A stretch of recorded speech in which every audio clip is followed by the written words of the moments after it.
Good rising, good afternoon, and good evening from wherever you may be located. Welcome to Knowledge, Wisdom, Unsealed, where I will provide you with my poetic interpretation of the Emerald Tablets by Thoth, the Atlantean. If this is your first time, welcome. If you are a subscriber, I appreciate you. I really appreciate you. So, today we're gonna talk about the Emerald Tablet 3, the Key of Wisdom. This is episode 4. So I hope you enjoy it. Here we go. Thoth said, "Exalt not your heart above the children of men, lest it be brought lower than the dust." My poetic interpretation is, let not your heart be filled with pride and boast, for in doing so you may soon be brought to a ghost. Exalting oneself above others with arrogance and disdain leads to a fall that brings nothing but pain. Humility, my friend, is a virtue to embrace, for it keeps us grounded with a steady pace. To think oneself superior to fellow human beings only leads to isolation and shattered dreams. We're all but dust, fragile and frail, no matter our accomplishments, great or small scale. No one is above the trials and tribulations of life, and in the end, we all face the same strife. To exhaust oneself is to invite a fall from grace, for pride blinds us to the struggles we all face. Instead, let us lift each other up hand in hand and build a world where unity can firmly stand. In the company of others, find joy and connection, for in humility we discover true affection. Let us not seek to be above, but to be alongside, and together in harmony let us reside. Remember, my friend, to keep your heart humble, for in doing so you will never stumble. Exalt not yourself above the children of men, and find peace and contentment once again.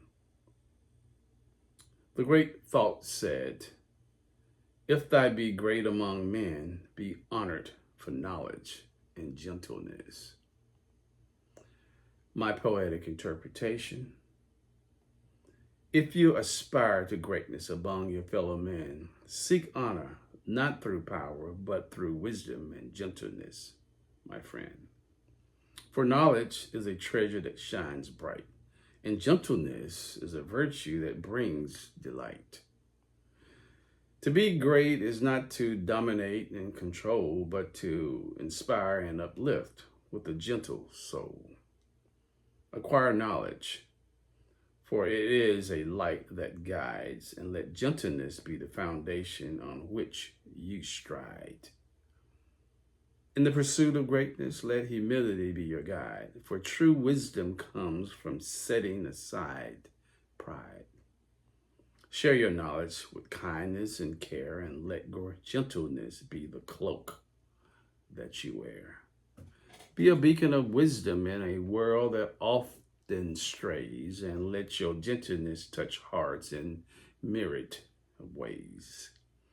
For true greatness lies not in power and might, but in the ability to bring knowledge and kindness to light.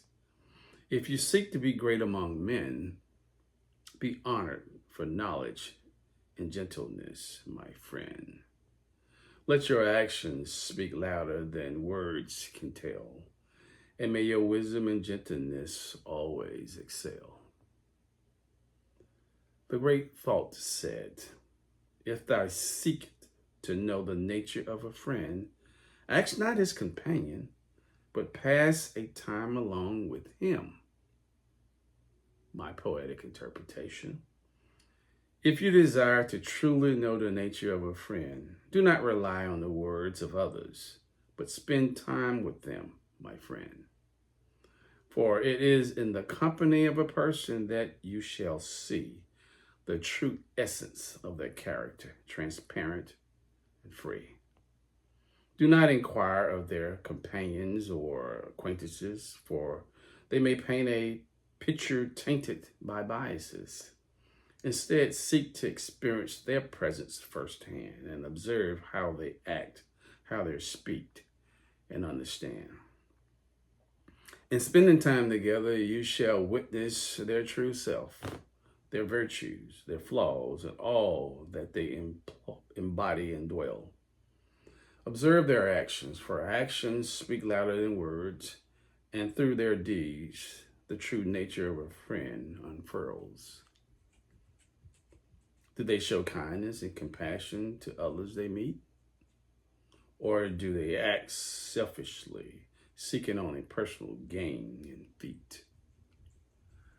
Do they listen attentively when you speak your mind, or do they dismiss your thoughts, leaving you behind? Pay attention to their words and the way they speak. Are they honest and sincere, or do they deceive and sneak?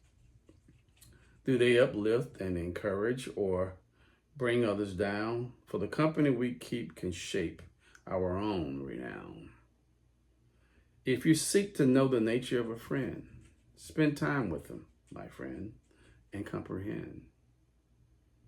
Observe their actions, listen to their words, and through this, the true nature of a friend shall be unfurled. The great thought said, debate with him, testing his heart by his words and his bearing. My poetic interpretation.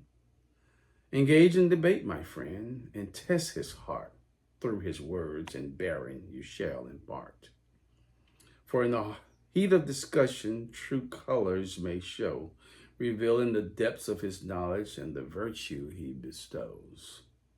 A debate is a platform to exchange ideas and thoughts, to challenge each other's beliefs as the battle was fought. Observe how he articulates his arguments with grace. Does he respect opposing views, or does he belittle and deface? Pay heed to the substance of his words, their depth and insight. Does he rely on reason and evidence, or does he take flight? Is he open to different perspectives and willing to learn, or does he dismiss opposing views with disdain and spurn? Notice his demeanor, his bearing in the debate. Does he maintain composure, or does anger escalate? A person's character is revealed in how they handle strife. Do they resort to personal attacks, or seek a respectful life? Look for empathy and understanding in his responses. Does he listen actively, acknowledging different nuances? Does he show compassion for those with opposing views, or is he driven by ego, seeking only to amuse? In the crucible of debate, you shall find the true nature of a friend, both gentle and kind. For when tested by words and bearing, their heart shall be revealed, and you shall know if their friendship is genuine and sealed. So engage in debate, my friend, with an open mind, and through this process, the truth you shall find. Test his heart by his words and observe his bearing. For in the realm of debate, true friendship is worth cherishing. The great thought said, that which goeth into the storehouse must come forth, and the things that are yours must be shared with a friend. My poetic interpretation is, my friend, the wisdom you speak is true. That which we gather must be shared, not hoarded by a few. For the storehouse that holds our treasures and wealth should not be a place of selfishness and stealth. When we accumulate riches, possessions, and more, we must remember the essence of what they're for. to share with others, to bring joy and relief, to uplift those around us and alleviate their grief. For what good is wealth if it's locked away, unused, and untouched day after day? But when shared with a friend, it multiplies in worth, bringing happiness and blessings to both on this earth.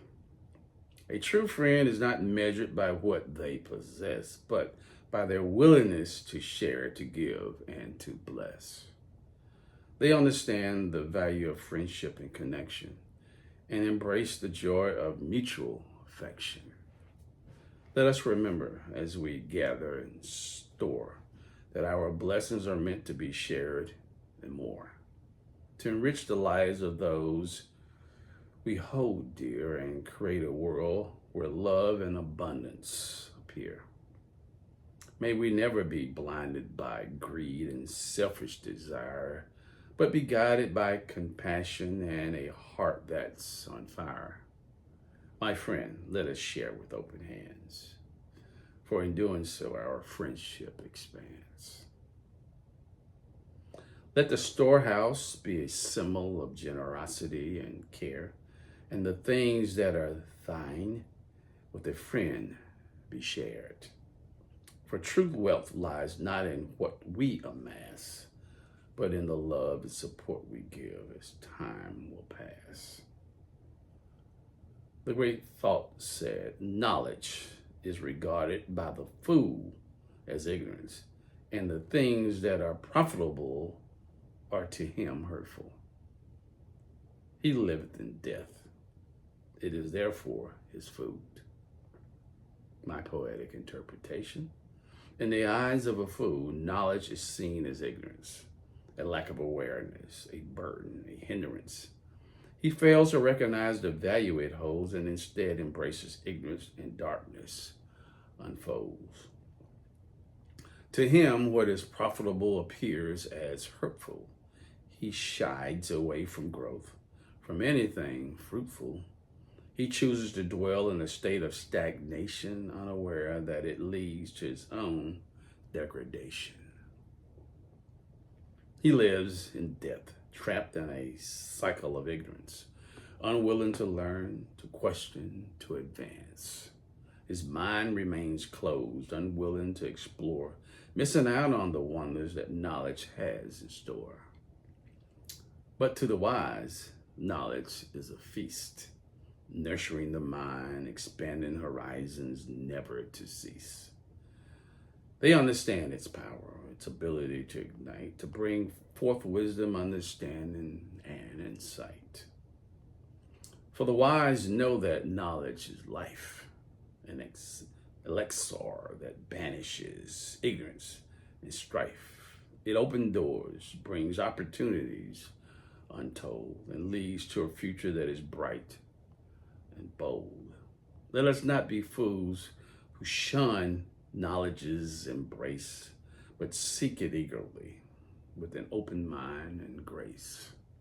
For in its pursuit, we find true enlightenment, a path to growth, to wisdom, to self-improvement. Let us feast on knowledge, for it is our food, nourishing our souls, expanding our worldview. And in doing so, we break free from the fool's plight, embracing a life of growth, of brilliance, of light. The great thought said, the wise man let his heart overflow, but keeps silent his mouth. O man, listen to the voice of wisdom. Listen to the voice of light. My poetic interpretation. The wise man knows the power of words. He understands when silence is preferred. He lets his heart overflow with wisdom and grace, but keeps silent in his mouth in certain space. For in silence, there is room to listen, to hear the voice of wisdom, to let it glisten. He understands the value of thoughtful speech and knows when to listen, when to reach. Oh, human, open your ears wide. Listen to the voice of wisdom side by side.